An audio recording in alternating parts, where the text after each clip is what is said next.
Българска свободна телевизия ще ви покаже разнообразна филмова програма. Ще припомним на зрителите любими български филми, акцент ще има и върху европейското кино. Отделяме място и на серийните телевизионни новели, както и на документални, научно-популярни и анимационни филми.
Добро утро, уважаеми зрители! Добре дошли в ефира на Българската свободна телевизия, която започва излъчването си на днешния 24 януари 2019 година. Добре дошли и в студиото на сутрешния блок «България се събужда». Аз съм Стоил Рошкев и ще бъда вашия глас всеки ден от понеделник до петък от 7:30 до 10:30 часа. Ето и темите и гостите, които ще видите днес в нашето студио. За необходимостта от свободна телевизия ще говорим с журналистите Георги Атанасов и Иван Бакалов. Следва разговор с заместник-председателя на парламентарната група БСП за България Драгомир Стойнев. Малко по-късно ще видите Любомир Тулев, който е експерт по киберсигурност. С инженер Емил Георгиев от Федерацията на потребителите ще говорим за това какво пием и какво ядем. Много важна тема, разбира се. В културната ни част ще видите едни много интересни музиканти, групата Parahot Band, които ще изсвирят композиции на Джанго Райнхард. Преди това обаче, уважаеми зрители, нека чуем новините с водещ Алекс Донев. Добро утро! Здравей, Алекс! Добро утро, Стоиле! Какви интересни новини имаше? Има. Нека да ги видим.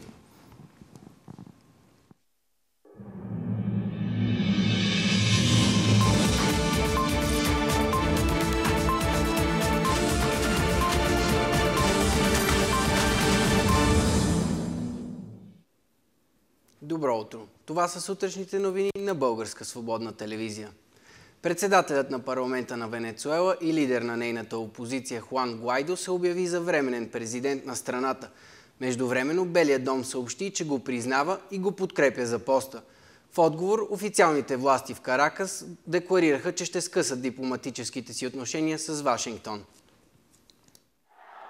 Лидерът на опозицията във Венецуела Хуан Гуайдо се заклега за президент на фона на продължаващите месеци протести срещу правителството на Мадуро. Той призова към свободни избори, както и към това армията да се откаже от подкрепата си към официалните власти. Това е символ на потисничество. Но тук, където сме, е символ на смелост, съпротива и сила.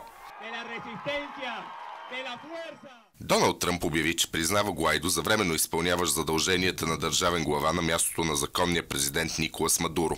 Той призова и другите страни да последват примера му. Организацията на Обединените нации призова страните от вътрешния конфликт към сдържаност. Президентът на Венецуела обяви, че прекъсва дипломатическите си отношения с Съединените щати в отговор. Той обвини Гуайдо, че се опитва да организира преврат с подкрепата на Вашингтон. Реших да прекъсна дипломатическите отношения с империалистическото правителство на САЩ, подписвам нота и давам 72 часа на целия дипломатически и консулски персонал да напуснат страната. Прави го в името на народа на Венецуела.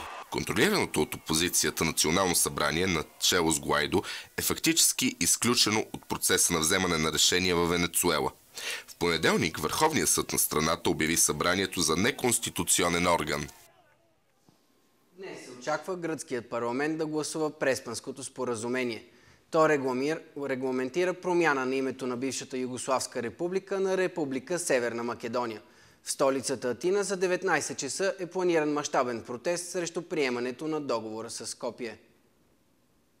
Комитетът за борба за гръцкия характер на Македония призова гърците да се включат в нов масов митинг срещу Преспанското споразумение за промяна на името на бившата Югославска република на Република Северна Македония.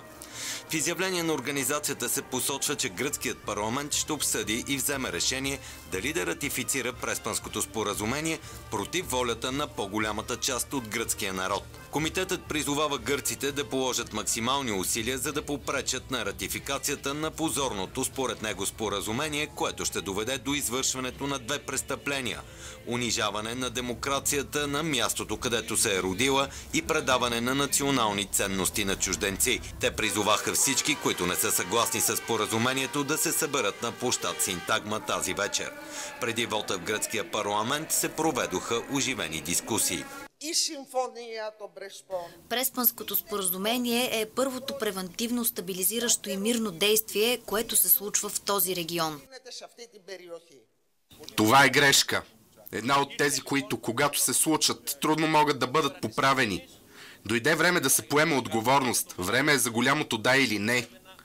Ние силно казваме не, а вие, вашето вредно да. И трябва да знаете, че гръцкият народ и история няма да ви простят. Очакванията са парламентът да одобри споразумението, като премиерът Алексис Ципрас изглежда си е осигурил подкрепата на мнозинството депутати. Миналата седмица неговото правителство получи вод на доверие от народните избранници. Нова жертва на грипа. Дете на 1 година от Плевен почина от усложнение след вирусна инфекция. Детето е откарано вчера в изключително тежко състояние и дихателна недостатъчност. Според лекарите инфекцията се е развила мълниеносно. Междувременно в областите Видин и Кърджали от днес е обявена грипна епидемия. Там болестите са достигнали до над 200 на 10 000 души население. Местните власти са решили да не изчакват официално установения праг от 250 заболели на 10 000, тъй като в повечето училища болните ученици вече са надхвърлили 30%. Грипната епидемия в областта е обявена до 30 януари, като може да бъде удължена. В момента грипна епидемия е обявена в 15 области. Затворени са над 900 училища. Протест срещу министъра на околната среда и водите Нено Димов организира тази вечер природозащитната коалиция, за да остане природа в България. Протестиращите настояват министър Димов да поеме политическа отговорност, след като Върховният административен съд миналата седмица отхвърли предложените от него промени в плана за управление на Пирин. Представители на За да остане природа вече внесоха доклад в Министерски съвет, в който предлагат нова визия за устойчиво развитие на Пирин. Документът, наречен "Хлъзгави склонове", е разработен от международната консултантска компания Далберг. Той предвижда, че районът на Банско губи много от едностранното и непрозрачно разширяване на ски зоната и предлага конкретни стъпки за осигуряване на устойчиво бъдеще за Пирин. Апелативният специализиран наказателен съд ще гледа мярка за неотклонение на Вълчо Арабаджиев. Преди седмица магистратите уважиха искането на защитата и назначиха тройна медицинска експертиза. Тя трябва да установи здравословното състояние на сина на издирваните Ветко и Маринела Арабаджиеви. Очаква се лекарите да произнесат дали лечението на Вълчо Арабаджиев може да бъде извършено в условията на следствения арест. В жалбата адвокатите на Арабаджиев посочват няколко основания да бъдат отменени наложената му тежка мярка за неотклонение.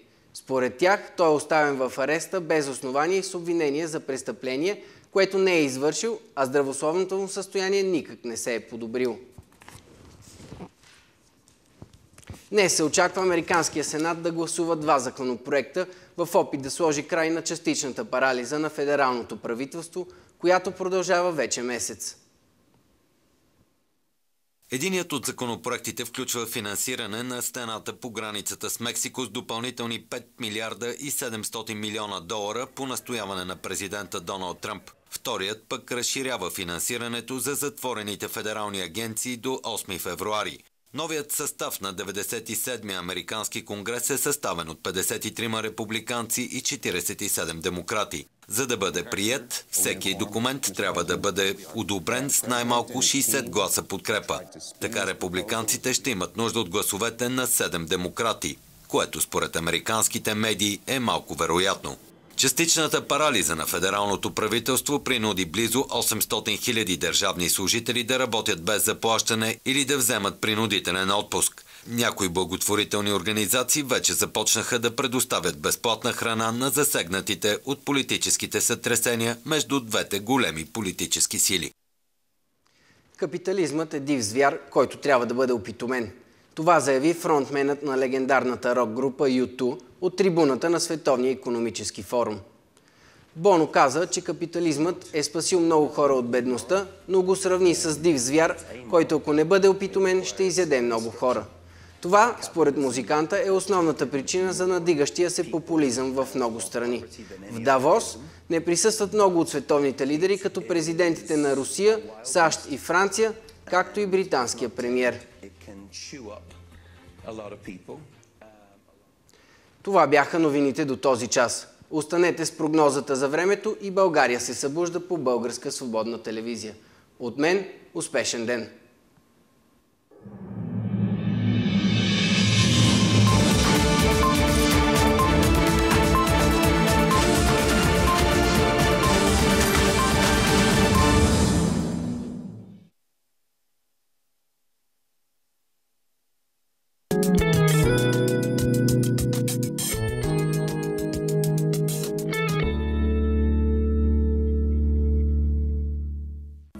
Над Средиземноморския регион налягането е ниско и често ще вали. Валежните зони ще носят превалявания от дъжд и сняг и ще засягат Италия, Балканите и на север ще достигнат до Украйна и южните части на Русия, като на места ще падат значителни валежни количества. Интензивно ще вали и около Пиренеите, а слаби снеговалежи ще има над британските острови в Белгия, Холандия, Дания и Норвегия.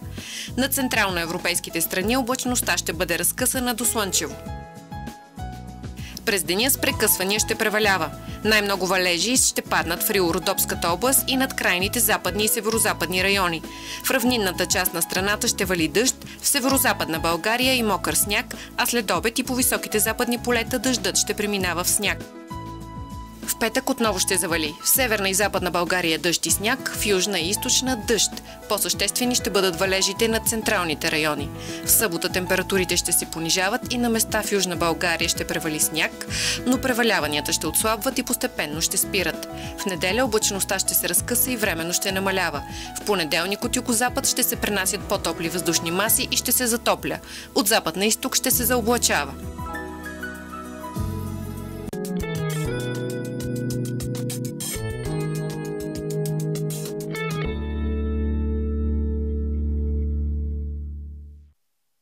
Добре дошли отново в студиото на сутрешния блок на Българската свободна телевизия. България се събужда. След новините и след прогнозата за времето продължаваме с преглед на печата. Започваме с вестник сега. Правителството засекрети агенцията по вписванията, така ще може да се заобикаля законът за обществените поръчки, а гражданският контрол ще стане невъзможен. Правителството изненадващо обяви агенцията по вписванията за секретна, като я включи в списъка за стратегическите обекти и дейността. Може ли колегите, понеже сме наживо и в момента се чува тук в слушалката връщане на студиото, да спрете. Благодаря, колеги. Така сме, знаете, първо живо предаване, но ще се калибрират, наместят нещата, уважаеми зрители. Ние продължаваме с преглед на печата и исках да прочита първото заглавие, което се нарича от вестник сега правителството засекрети агенцията по вписванията. Така ще може да се заобикаля законът за обществените поръчки, а гражданският контрол ще стане невъзможен. На втора страница на вестник сега също има много новини, интересни, но ми направи впечатление на трета страница това заглавие. Комисията за личните данни получи власт да наказва медиите. Без какъвто и да било дебат, парламентът окончателно гласува поправки в Закона за защита на личните данни, внесени от правителството, с които на практика въведе правила, позволяващи на държавата да контролира журналистическите публикации. Новите регулации позволяват на Държавната комисия за защита на личните данни да наблюдава работата на медиите и да им налага глоби, ако реши, че ще нарушават редица произволни критерии за опазване на личните данни. И на последна страница, разбира се, няма как да минем без карикатурата на Христо Комарницки. Тя не се нуждае от коментар. Преминаваме към вестник Дума. ГЕРБ пуснаха предизборната машина. Мнозинството в парламента отложи закона за горивата. 9 км от Хемус щели да са готови предсрочно. ГЕРБ пуснаха предизборната машина. Под заплахата от протести на малките търговци на горива, мнозинството в Народното събрание отложи за юли влизането в сила на закона за горивата. Той бе обнародван юли месец тази година, но досега въобще не е работено по подзаконовите нормативни актове. Може би всичко се прави заради предстоящите избори, за да има тишина. Спокойствие, заяви депутатът от БСП Драгомир Стойнев. Очакваме малко по-късно, уважаеми зрители, Драгомир Стойнев тук в нашето първо предаване "България се събужда" в първия ден на Българската свободна телевизия. Продължаваме с прегледа на печата. На 5-та страница да направим една автореклама. Телевизията на БСП започва с новини и публицистика. Достатъчно да спрем с заглавието. Спираме с авторекламата, но разбира се, благодарим на колегите от вестник Дума, че са отбелязали това наше първо появяване на екран. Вестник Земя. Много интересно заглавие. Нашата полиция ни пази. Арестуваха служители от 4-то РПУ в София, изнудвали дребни търговци за такса спокойствие. И четем. Полицаи от икономическата полиция в 4-то районно в София изнудвали дребни търговци за такса спокойствие, каза заместник главния прокурор Иван Гешев пред журналисти. Той уточни, че става дума за престъпна група, която изнудвала търговците за дребни такси. Това също не се нуждае от коментар. На 3-та страница едно много знаково заглавие, което е свързано и с Българската свободна телевизия, с необходимостта от свободни медии. БСП твърдо застава зад Елена Йончева. И какво казва депутатът от БСП Елена Йончева? Обвинението, че съм знаела, че тези средства с престъпен произход, е опит да бъда ангажирана със своята защита, а не с работата ми на депутат, каза тя и допълни, че тази атака започна след като левицата е поискала независима експертиза на българските магистрали. Правителството и Борисов вече използват създадената и контролирана от тях специализирана прокуратура за сплашване, за заплаха, за публично унижение на своите противници. Опитват се да смажат всеки, който разкрива как шайката, тази организирана престъпна група, разграбва България. Думите са на Елена Йончева. По-друго интересно можем да прочетем в вестник Дума. Много интересен анализ. Страховете на неолибералните глобалисти. Но повече от това можете да видите в вестник Земя. Извинявам се, не Дума, а вестник Земя. Продължаваме прегледа на печата с 24 часа. Съкращават 1600 чиновници, за да вдигнат заплатите на останалите. Съкращаването на 1600 чиновници от Министерството се предложили министрите по искане на вице-премиера Томислав Дончев. Вътре в 24 часа, уважаеми зрители, може да се прочете интервю с самия Томислав Дончев. Друго знаково заглавие, което е свързано с актуалната политическа ситуация у нас. Патриотите ще се развеждат май. 24 часа обичат такива заглавия. Ние, читателите, също. За сега само за евровота обаче. Волен Сидеров казва, дано да е по взаимно съгласие. Статията е на Лиляна Клисурова. Повече можете да прочетете от самия 24 часа. На следващите страници много интересна статия има във връзка с исканията за пари по автозастраховка, които са с 50% ръст и стигат почти 1 милиард лева. Малко ще прочета от тази статия, уважаеми зрители. Претенциите, подадени към застрахователните компании по задължителната застраховка гражданска отговорност за 2018 година, доближават 1 милиард лева. Още много, няма да ни стигне времето да прочетем, разбира се, целия вестник. Само още една новина и материал от 24 часа, който със сигурност ще бъде в топ заглавията на всички новини. Конгресът забрани на Тръмп да вади САЩ от НАТО. Това е от 24 часа в прегледа на печата. И вестник Монитор. Четем: по 3 пенсионери дневно бити и грабени от бандити. Много тревожно заглавие. Само през миналия месец. Крадците спечелили обаче едва 12 000 лева за година. Той крадците в България, като всичко останало, така и те толкова малко спечелили.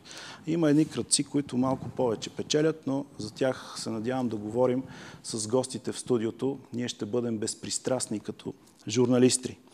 Преминаваме на вестник Труд. Здравето е опасно за българските лекари.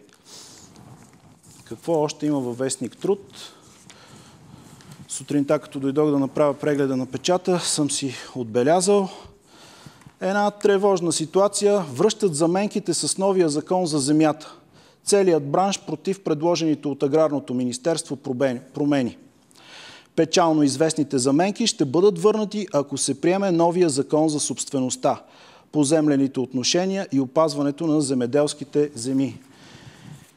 И минаваме последния вестник, който ще прегледаме в днешния ни обзор на печата. 168 часа. Грипът удря за 2 часа, няма имунитет и лекарства. И разбира се, една много интересна тема, която разбуни медиите за учителката в лунната афера. Това е посветен цял материал в 168 часа на тази наистина разбунила медиите тема. Конспирациите за фалшивото кацане на Луната, които учителката Булева показа на децата. Дали са кацали или не са кацали американците, аз няма да се ангажирам. Можете да го прочетете в 168 часа. Това беше прегледа на печата. А нека сега да видим и рубриката на този ден, която подготви международният редактор Виктор Турмаков.